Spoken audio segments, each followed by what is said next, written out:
Bugatti is a well-known car company famous for its luxury and fast cars. In this video, we'll look at how Bugatti began, its early years, how World War I affected it, the challenges it faced, its comeback, and how it became successful again with help from the Volkswagen Group. But before we start, don't forget to subscribe to the channel and tap the bell button so you won't miss any of our videos. Ettore Bugatti was born on September 15, 1881, in Milan, Italy, into a family with some wealth. His father, Carlo, gained fame as a designer of high-end furniture and jewelry, while his grandfather was an established architect and sculptor.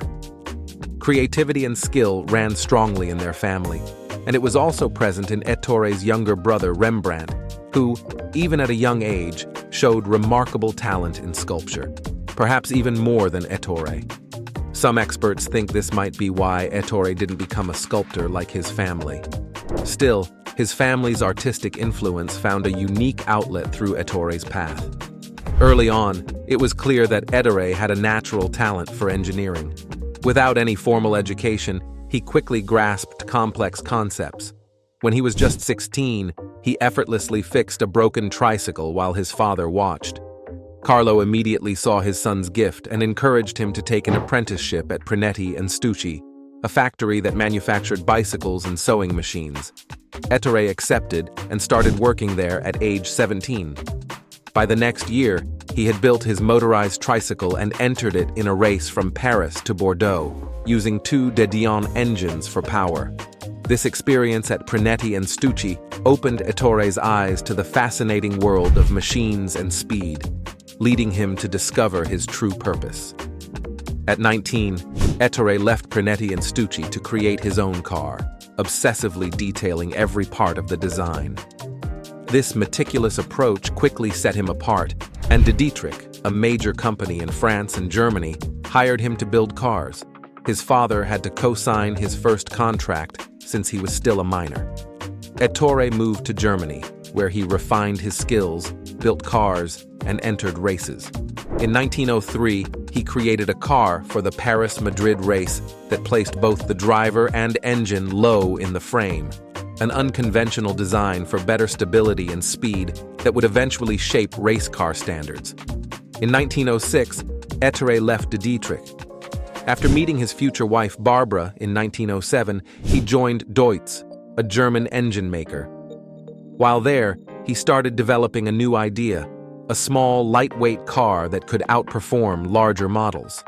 Working in his basement, he created the Bugatti Type 10, the first car to carry his name. The Bugatti Type 10 was finished in 1909, featuring a 1.2-liter 4-cylinder engine and weighing just 365 kilograms. This two-seater could reach speeds of up to 80 kilometers per hour, which was impressive for that era. After completing the car, Ettore decided to leave his job and started his own company, Automobiles Ettore Bugatti, in Molsheim, Alsace. He was one of the first to use racing events to demonstrate the capabilities of his vehicles, which helped him gain recognition as a leading car designer. For Ettore, 1909 was a significant year. He finished Bugatti Type 10, founded his company, and welcomed his first son, Jean Bugatti, into the world. Despite the Type 10's success, Ettore believed there was room for improvement. He used it as a basis to create the Type 13, enhancing the design with leaf springs on the rear axle and introducing a 16-valve cylinder head with 4 valves per cylinder. This upgrade allowed the Type 13 to generate 30 horsepower for its 300-kilogram frame. The new car finished second in the 1911 French Grand Prix, further establishing Ettore as one of the top car designers. He continued to innovate with models based on the Type 13 engine until World War I interrupted production. After a year and a half of war, Ettore returned to Milan and then moved to Paris, where he worked with the Duesenberg brothers from 1915 to 1916. He introduced the U16 engine, which combined 2 straight-line engines in one crankcase. While the U16 wasn't a success, it led to the development of the overhead camshaft and straight-8 engine designs.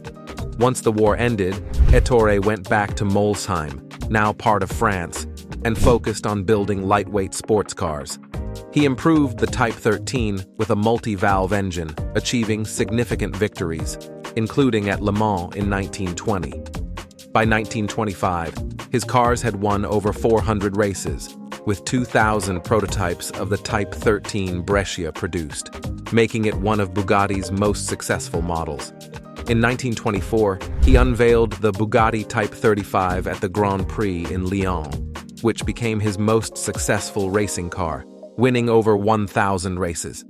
Bugatti continued to achieve racing success in the 1930s, highlighted by 2 wins at the 24 Hours of Le Mans in 1937 and 1939, the latter driven by Pierre Verneuil, who became closely linked with the brand.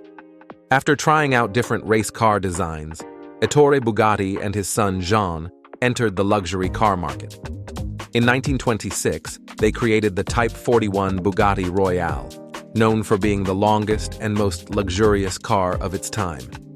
Ettore was selective about buyers, selling it only to wealthy clients, including royals, which gave the car its prestigious name.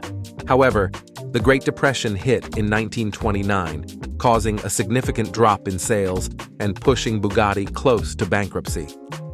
To survive, Ettore accepted a project from the French government to design 80 rail cars, which helped stabilize the company during tough economic times. Just as things were looking better, a strike occurred at the Molsheim factory, with workers demanding higher pay and better conditions. Ettore initially resisted, but eventually agreed, creating some distrust between him and his employees. Despite these challenges, he became known as a top mechanical designer and collaborated closely with his son Jean.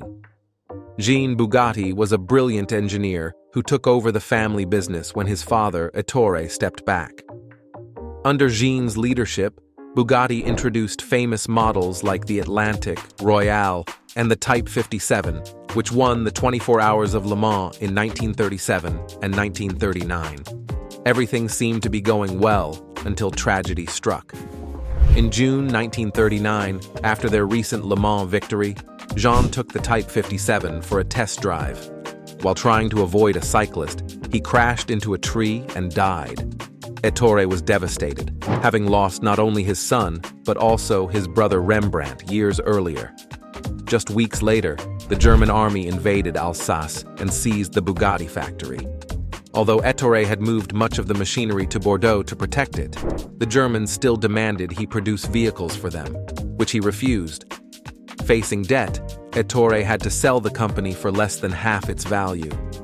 He moved to Paris with his family and tried to focus on designing new projects, but nothing worked out. After the war, Ettore found himself with no support from the French government because he had never become a citizen. He lost a legal battle to reclaim his company, and in 1944, his wife Barbara passed away, leaving him heartbroken. He visited Molsheim one last time to see his factory in ruins, but he didn't give up and applied for French citizenship to recover what he had lost. In 1947, Ettore's health worsened due to a lung disease and a severe stroke. Although his company was restored and his possessions returned, it was too late for him, as he had lost his mental abilities and passed away just 10 days later. Without Ettore, his family struggled to keep the business running, leading to the closure of the Bugatti factory. The brand didn't create any new cars until the 1980s, when Italian entrepreneur Romano Artioli bought Bugatti in 1987. He revived the company and launched the EB110 in 1992, a car that could reach 213 mph. However, only 139 units were made before the company went bankrupt in 1995. In 1998, Volkswagen acquired Bugatti and reintroduced the brand. They released the Veyron in 2005, which set a record as the fastest production car at 254 mph. The Veyron continued until 2015, when it was replaced by the Chiron, which broke the speed record again in 2019 at 305 mph. Bugatti's story is marked by resilience and creativity. From its origins in Molsheim to its revival with Volkswagen, Bugatti has become a symbol of luxury and performance. With a strong history and a commitment to innovative design, Bugatti still captivates with its extraordinary cars and fine craftsmanship. If you want to see more interesting videos like this, don't forget to subscribe to the channel and click the notification button to stay updated on the latest videos.